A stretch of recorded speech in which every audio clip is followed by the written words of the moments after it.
next presentation is by Guillaume, Wisniewski, Cécile Macaire, sorry for my poor pronunciation, Benjamin Galliot, Oliver Adams, Nicolas Lambourne, Ben Foley, Janet Wiles, Alexis Michaud, Séverine Guillaume Jacques, and Nathan Hill. And today, Alexis Michaud is talking on this project. So please. Thank you so much, Satoko. May I start with kind of microphone test? Yes, please. Is it okay now? Yes, it's good. Or is it maybe too loud? No, it's very clear. Excellent. So let's go.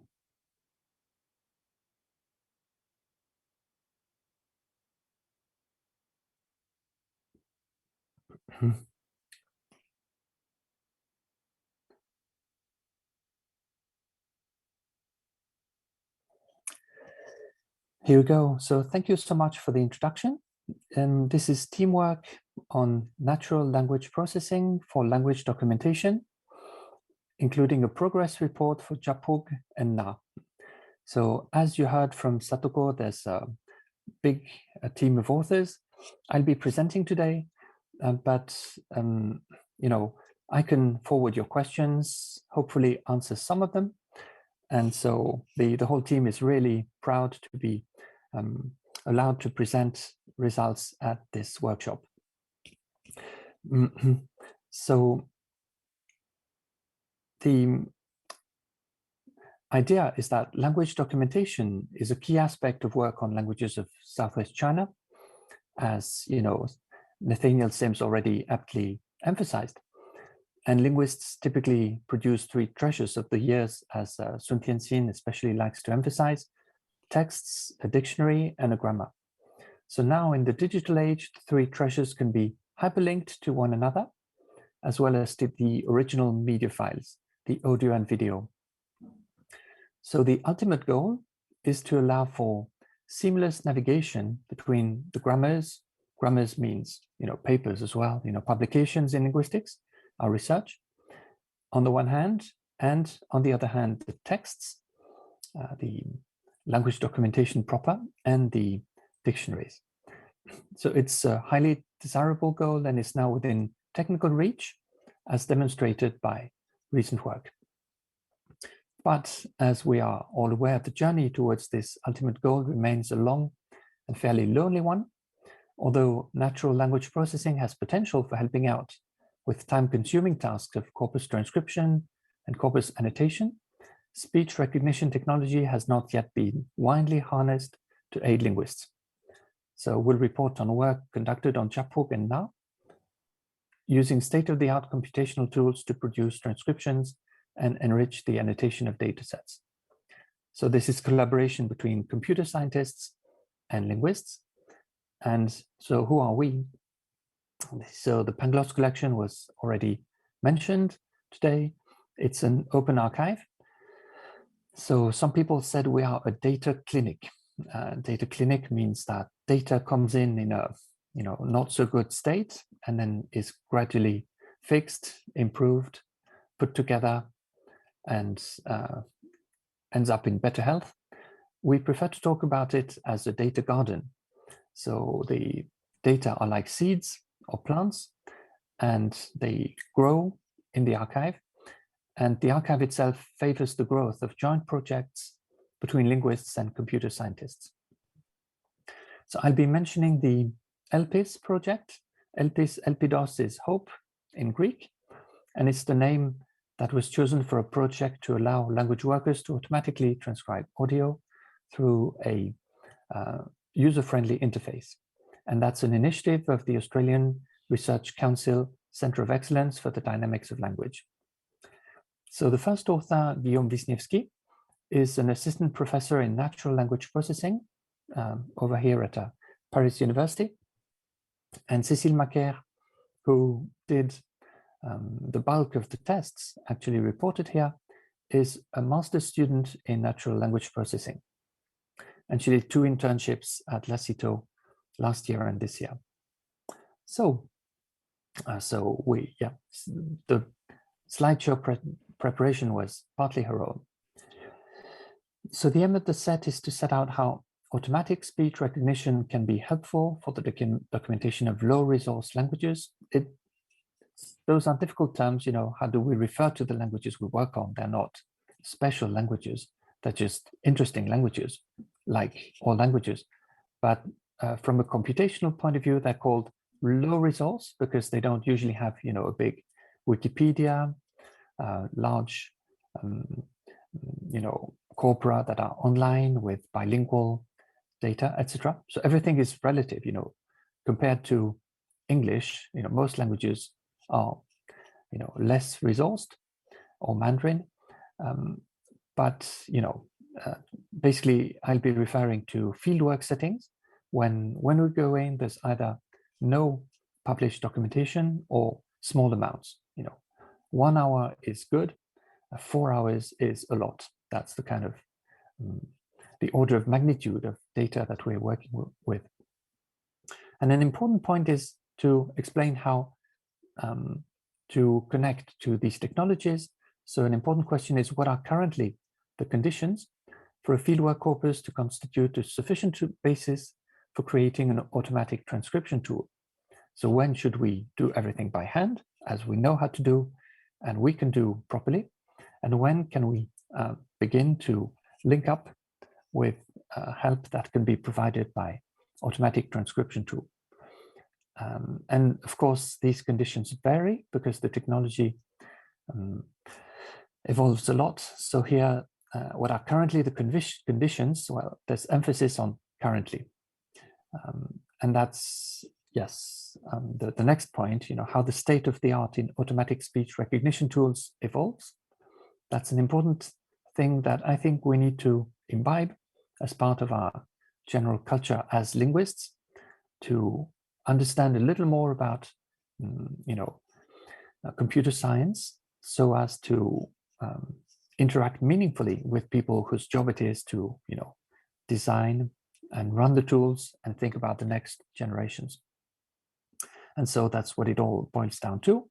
The interest of getting involved in collaborations with computer scientists, which is quite a luxury, I think, and a very interesting thing in this day and age.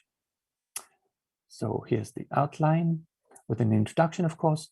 So I think most of us know about automatic speech recognition applications. You know, we're being taped. So we know about the big names and the commercial products, but there's also various free open source toolkits that are available as bricks for software building. So speech recognition need not be expensive. So code is cheap. So what is expensive is engineering time, finding people who can, you know, tune the tools for us and help us use them. So how it began. The project history is narrated in a 2018 paper in Language Documentation and Conservation. It was called Integrating Automatic Transcription into the Language Documentation Workflow, Experiments with Na data. So Na is Moso, is a language of China, and the Persephone toolkit. So the corpus from the Pangloss collection was used by PhD students from Australia, and promising tests were conducted, training an acoustic model and transcribing fresh data. So from the point of view of linguists, it was interesting, and we wanted to keep up efforts to set up a sustained collaboration, that it would not just be a nice test, a proof of concept, as they call it, you know, that it's feasible, but we wanted to say, if it's feasible, we want it. We want to deploy it and to maintain the tool so that as many people as possible can use it. And we chose the name Persephone. Then integration into the language documentation workflow was facilitated by the creation of an ELAN plugin, Persephone ELAN by Chris Cox, who is working on different language families. He's working in Canada, but as you are aware, fortunately we're using similar tools. And so there's a very nice presentation by Chris about how he did a plugin. So you can basically open your file with the audio, with no transcription. Then you add the transcription, which is here at bottom, labeled Persephone output. And he reported that he had good results on his data, which is from a language very different from Na. So there were good results from a range of languages. But 2018 is a long time ago in computer science. So some stuff has happened in the meantime. We're receiving some institutional support, as mentioned by Randy. It's really important, and we're really glad that some university people are watching and listening. So in 2019, it was Nathan Hill who organized the Persephone workshop at SOAS with support from European Research Council project, and that was helpful. Currently, we have funding from a national funding agency over here in France, Agence Nationale de la Recherche. It's a German-French project. And since 2019, we joined forces with the ELPIS team that I mentioned, based in Australia, plus some, in 2020, additional funding from an Institute for Linguistic Heritage and Diversity, which is really interesting, I think, as a scientific project. So it's going to be maybe, I hope, not too painful for too many of you, but I do have to set out some background knowledge about automatic speech recognition. So don't worry in case it doesn't sound familiar, but I'll run you through some slides prepared by Cécile Macaire to explain how it works. And then hopefully we can have time for a fruitful discussion on how we can make sense of these things and find some space for them inside our work, like the workshop kindly agreed to make space for it in the timetable.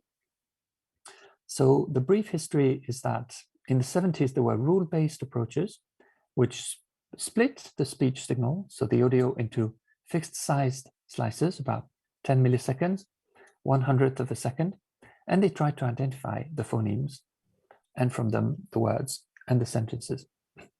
Now, since a few decades, there have been data-based learning approaches. So these methods do not actually listen to the sound, in a linear way and then assemble things. But the idea is to compare an unknown acoustic form to known reference templates. So I won't go into lots of technical detail, but now why is it possible? It's because large available corpora with labeled data can be fed into statistical models, and we have larger computational resources. So machine learning, it's all the rage now. I think it's interesting that we understand how it works to some extent. So it uses statistics to identify patterns. What is called as deep learning is based on artificial neural networks inspired by human biology. And the idea, or the ideal, is that algorithms are capable of autonomous improvement through modeling. So one doesn't need to state some rules, such as, if you put this word together with that word, you will get Sandy. For instance, per at the boundary between two morphemes instead of word will be pronounced as per. There will be lenition. You just feed in the transcriptions and the audio, and a model is built based on large amounts of data. So inputs are encoded into vectors, and a neural network is composed of multiple layers. This is really as much as I will say about the technical side, which I'm not an expert on, but the key concepts that we need concern the measure of performance. So we have a hypothesis, which is generated by the computer, and the reference, which is what we know to be the correct answer. And the distance between the hypothesis and the reference is simply computed as the lowest number of modifications required to correct one into the other. So here we have a word that is the reference on top, and you can see in the hypothesis that vowel gets transcribed wrong. So this counts as a substitution mistake. Insertion is when an extra letter, in this case, is inserted in the hypothesis, that is the computer transcription. These are Japhug examples, they're real examples. So it's like Thompson in English and Germanic languages, that some Thompson people have a P in their name, and it comes from the fact that if you say Thomson, the son of Tom, then it will sound like there's a P sound somewhere. So it's not a random insertion, it's an interesting mistake, and it will count as a mistake, insertion mistake, when assessing the performance of a recognition system. And deletion means that something is present in the reference and doesn't get transcribed. So here is the case of a sentence, cookie, nuki, Galliot, Lulu, etc. I shouldn't read Japhug because I can't speak the language, but I can't help it. And the passage in blue is present in Guillaume Jacques' transcription and not in the audio, in fact. So when the audio was transcribed, it lacks it, and it will count as a deletion when comparing the reference and hypothesis. So these are basic concepts. Now, some graphs to explain why we're interested in ASR, automatic speech recognition. It's because of the evolution of performance on benchmark datasets. So datasets that the same, data are being used by different teams to test their tools. And the point to take home is that we're in the range between 20 and 0, 0 being, of course, ceiling. And word error rates currently in 2020, they are in the 5% range. So it's really close to what the human ear does, because we don't recognize everything that people say. And so, as a computer scientist put it, ASR has just become a thing now, and the languages are disappearing quickly. So we need to make the two connect now that the tools are getting really, really good. So the spectacular progress in ASR includes now, gets extended to low resource languages. And a few hours of data are enough to learn systems capable of automatically recognizing phonemes with sufficient accuracy to meet the needs of field linguists. So this is, I think, a controversial statement, probably, because we have different standards on what constitutes sufficient accuracy that a transcription is good for us. So this is why we want to report on reports on languages that we know about, because we know the data sets. I collected the Na data, Guillaume collected the Japhug data. So these are results on corpora available in the Pangloss collection using ESPNet recipe. So basically you'll hear about ESPNet and Wave2Vec 2.0, Wave2Vec 2. Okay, so these are the two main tools that we currently used. And you see the character error rate is in the range between 10 and 20. And for Na and Japhug, it's about between 10 and 15%. That means that there's quite a few mistakes in recognizing just phonemes, just the sounds. And the amount of data necessary can be seen here as a graph where you can see character error rate as a function of training time. So if you have 0 minutes, then this makes no sense. There's more than half the characters are not transcribed properly. And then as one gets to less than 1 hour, 50 minutes, already we're into the 20% error rate. So this is interesting because the same curve a decade ago would require tens of hours of recordings.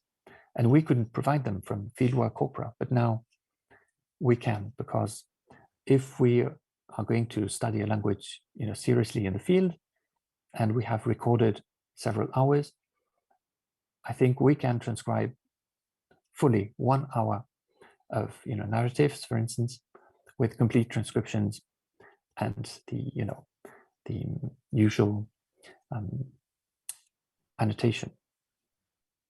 So now the main focus is on Wake2Vec2, which is a new automatic speech recognition model, which allowed us to progress towards word level recognition. So not just recognizing strings of vowels, consonants, and tones, but actually recognizing entire words.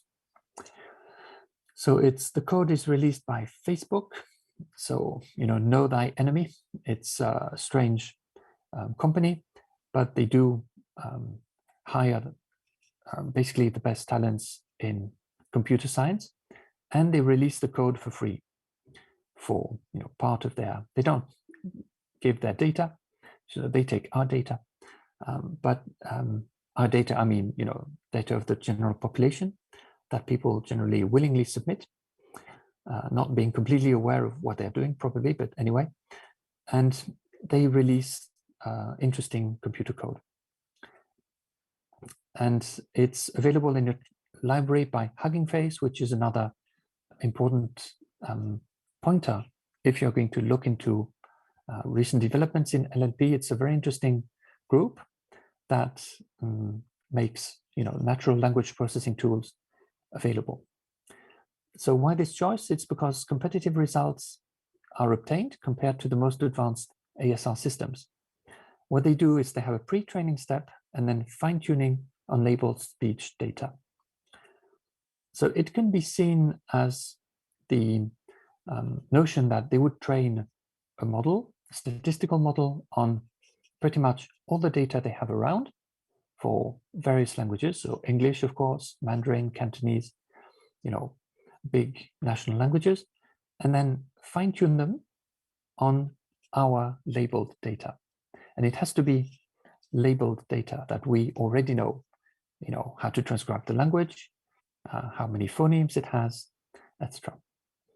So, pre-training is done over oceans of data, and fine-tuning is again on data on, let's say, 1 hour of data. If one has more, then it's better, of course. So this just recapitulates. I'll move on. So the Na and Japhug corpora, they're not very similar. So I transcribed few hours of data, and Guillaume has more than 30 hours, which is a huge corpus by language documentation standards. So yes, but the good news is that it's not strictly necessary to have quite that much data to get good things started. So you will know what transcription files look like. This is the XML we use for in the Pangloss collection. It's basically simple, although it may not look like that right at the beginning, but basically you have texts cut into a sentence, which is S level, and a sentence just needs a transcription and the time codes, when it starts and ends on the audio. And for training, that's that. That's all we have for the Japhug, and that is the basis for the training. So each sentence is extracted and the audio segment. And then technically there's a training set for training the model, validation set, and a test set. So the test set is to see how well the corpus is doing. And for that, you need to have data that have already been transcribed by linguists, so you can check how they match. So the pre-processing involves, some technical steps like removing some things that are not currently handled, but I'll skip this and move on to yes, this slide to say that the model is pre-trained on 53 languages. So basically, this is where general statistical generalizations, come out, such as that, a s sound transitioning into u will have rounding and sound like more like sh, or things like that. And then it will make it easier for statistical system to recognize regularities that are present in the languages we study, but for which they don't have the same amounts of data. So the model can be used on any language. So this is the kind of feedback we get. So the reference is stuff that I transcribed, and the hypothesis is what the model can do with it. So as you can see, there's stuff in red, so there's mistakes, but it's pretty good. I mean, it's nice to have a canvas to work from that you can use a transcription and then work from it, rather than do all the inputting of every character. And so that's my own experience. I think I'll move forward and leave time for discussion so we can talk about the feel of the thing. The amount of training data is, again, that it gets really good after 2 hours. And with Wave2Vec 2, which is the latest thing, it's a 2021 thing, very recent, then you can even improve below 10% error rate, up to 3 hours. So, and a test on Japhug, it's very recent stuff. And the top part is the output of automatic recognition. Hopefully we have at least a couple of people here who can read this and who can confirm that, yes, this is Japhug as Guillaume transcribes it. So Guillaume said, it's hard to believe that it was done by a computer tool. So you can see stuff that it lacks. It doesn't have punctuation now, but we hope to get it in there soon. Again, replicating the behavior of the linguist. And it makes good sense that I'll go back to the kind of error need we get a bit further on. So the limitations are that basically one needs high quality data. So if the corpus is lively dialogues of people who are sitting in the same room, and there's some overlap of speakers, there's a little background noise, even if it's perfectly transcribed, then it's not going to work given the present state of the art in computer science. And also, we would say currently a minimum of 1 hour of labeled data is necessary as a kind of rule of thumb. But the good news is that it used to be 100 hours and then 10 hours, then 5 hours. Now it's down to 1. So who knows? It's really worth keeping an eye on the state of the art, and maybe with half an hour at some point, some interesting system can be used, and that is very hopeful for people who sometimes in the field and back in the office feel a bit lonely, doing the documentation and feeling how much work there is. So about the performances, there's poor performances when several languages are present in one recording. Again, because there's no coding in the texts of what is, Chinese, for instance, and what is the target language like Na or Japhug.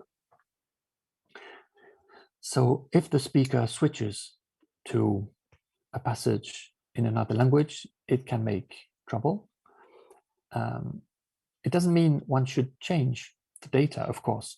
It just describes what the tool currently does.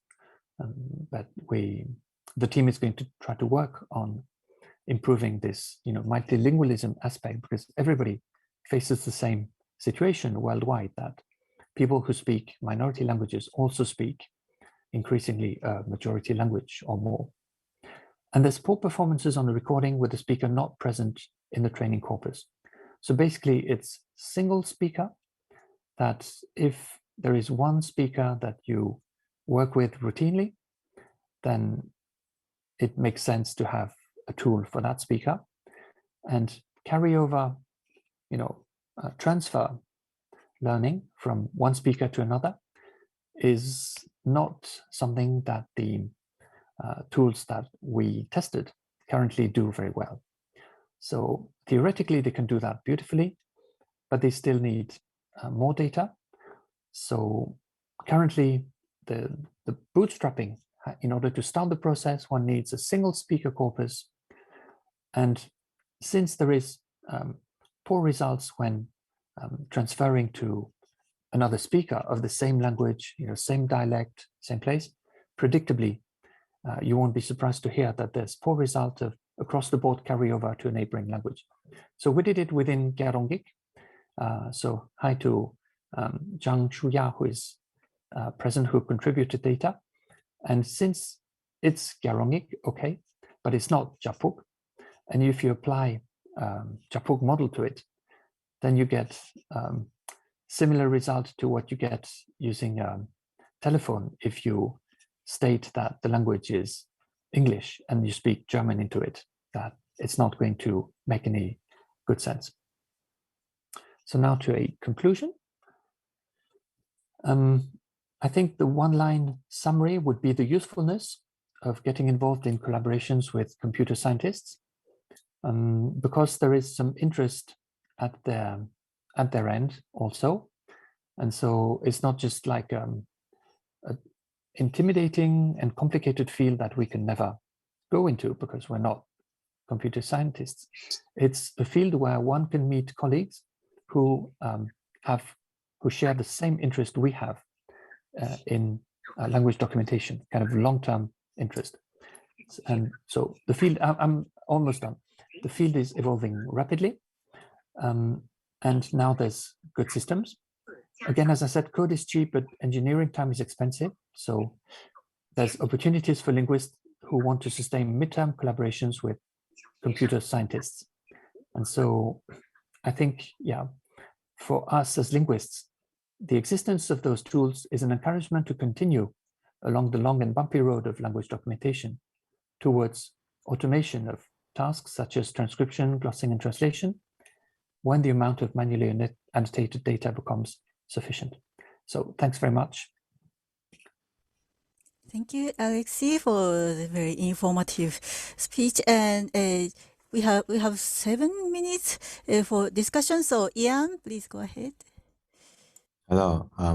Thank you for your talk. I was wondering if you could also do the interlinear glossing by machine learning and some kind of automated process, because intuitively it would be quite straightforward. So you have a list of morphemes and their translations, and you could apply the same method to automatically segment the phonological segments into morphemes and also gloss them by their semantic value.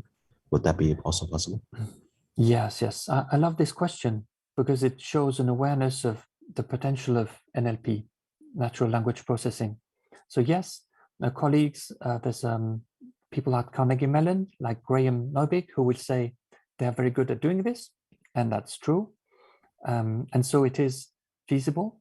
The next question is, how can we do it? So if people say, yes, it's feasible, it's not the big deal, but for us, we can't do it, because it needs to deploy tools.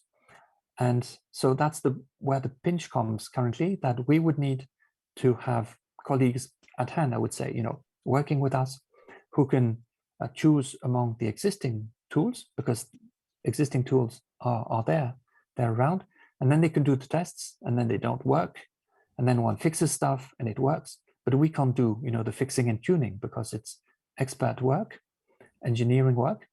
So we don't do it currently because we're a very small team. There's like one person taking care of the Pangloss collection and, keeping track of the tests being done. And there's internship students coming and going. And so we're not a huge center doing NLP, right? We think of ourselves as a linguistics center that carries out some tests.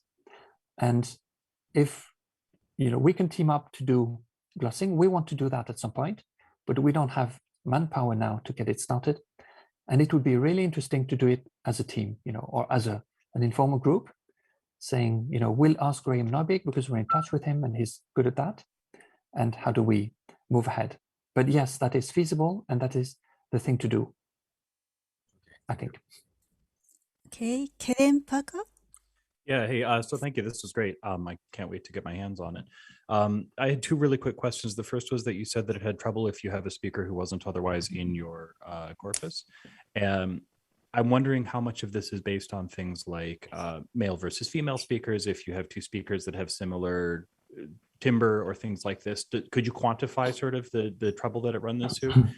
And then the other question real quick is you had tone levels in that, and I have to ask about that. Is that just sort of a relative phonetic pitch height thing, or what's the data that it's using for marking tonemes? Because of course there's Sandi and all these other things going on, as you well know. Okay, yes. So if you'll allow me to answer the second question first, yes, I think it's the real thing. As transcriptions go, there's three relevant to you relevant registers in Na, and they're high and mid and low, and then they combine.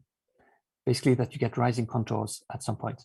And so this is the phonological categories. This is surface phonology. And then I wrote a whole book back in 2017 on the tone system.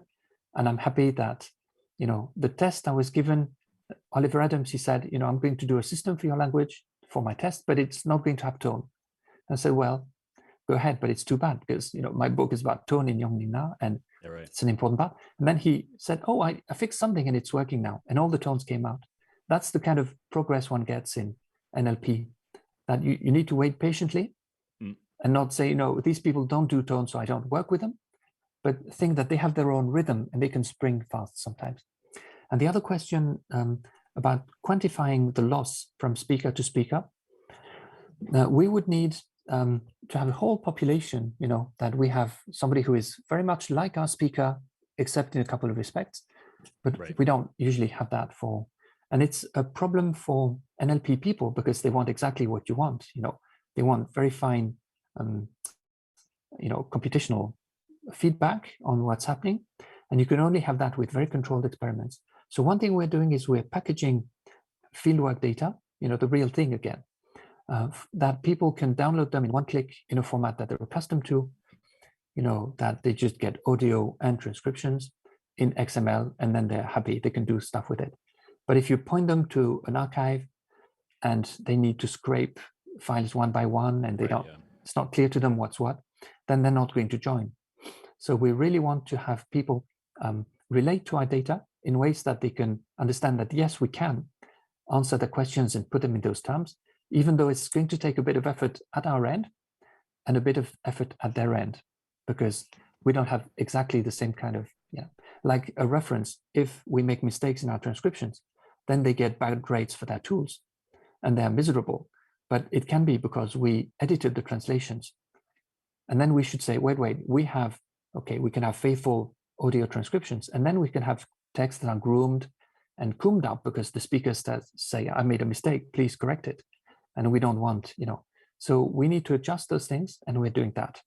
Yeah. Great, thank you. Okay, next, Yojin, please. Okay, can you hear me, Alexis?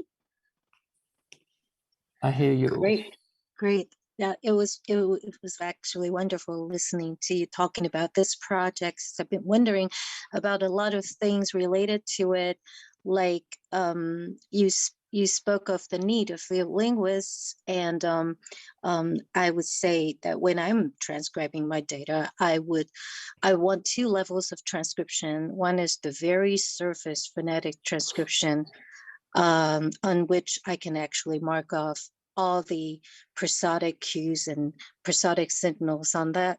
And on the other hand, I would also want to have a phonemic transcription that I can pour into my toolbox for interlinear glossing. So, I mean, I guess based on the method you introduced, you can only train the system to transcribe the data into just one of the levels. Absolutely, yes. Mm-hmm. Mm-hmm. Absolutely, so, because that's, yes. Okay, mm-hmm. I think I get the question. Okay, mm-hmm. so basically one model does it one way. Mm-hmm. one model does it one way. It's like if you set your mobile phone to English mode and then talk Chinese into it, it'll do something, but it won't be the same that if you set it to Chinese, and one will make sense and the other basically will not make sense. So it's quite possible that you would apply later several models to your data. So you would have one that does, you know, Linyojing phonemic transcription. It would imitate your behavior, what it saw from the training data that you fed, that you did phonemic stuff. And you could have another one which would be Linyojing IPA, which would reproduce the level that you do as, you know, surface phonetic, but already categorized. And then you could have, you know, Peter Ladefoged IPA, supposing we have data from him, saying if he got these sounds, this is what statistically he transcribed them as. I'm not sure it would make a lot of sense because we like to think of transcription as phonemic, you know, that we tune the ear and we get the sounds. But if you wanted kind of full IPA, language independent transcription, there's people working on that. And of course, it gives you, you know, all the IPA symbols when the sounds come up. And there's people working on that. So you don't have to give up one thing. That's the idea. It's not say everybody's going to do it one way. Basically, it's doing it your way because it's trained on your data. And then you can try other models saying, you know, you could get Guillaume Jacques' take on it by applying Guillaume Jacques Japhug style, saying if a Japhug here assume that this were Japhug, what would it hear? You know, stuff like that. Does it make any sense? Yeah, it does. Actually, excuse me, it's almost run out of time, but please say shortly. Thank you. Yes, I'll try to make it short. Thank you. I was just wondering also whether 1 hour of data would be enough to train the system to deal with some language that has like rather complex sound system, like if vowel harmony is involved and if I know. As Satoko clarified clearly, 40 minutes of online talk is not enough to answer all the questions. So we'll leave it for the coffee break. But if the language can do Japhug, which is horrendously difficult, you know, phonetically, if it can do Na, which is a very different language, if it can do, you know, Tsut Ina, which is Athabaskan, Dene, then I'm confident it will work on other languages. There's no language that would be too hard because the phonemes are too hard, because Japhug is hard. Yeah, I do agree with you. Okay, thank and apologies for running over time. It's okay. And I apologize. There was one more participant raising hand, and there's one more comment on the chat. But please continue after this session. So we thank you, Alexis, for the wonderful talk. Thank you very much again. And Noriko-san, we have 37 minutes break now. Yes, I think so. And so the next session is 1.152. We'll start 1:30 JST. So I'm sorry to have not to have this continuative discussion right now, but actually, so after later on, so we have a fruitful discussion between us. Thank you very much for Shirai-san's chair. And so I think so. See you there. So around 40 minutes later. Thank you.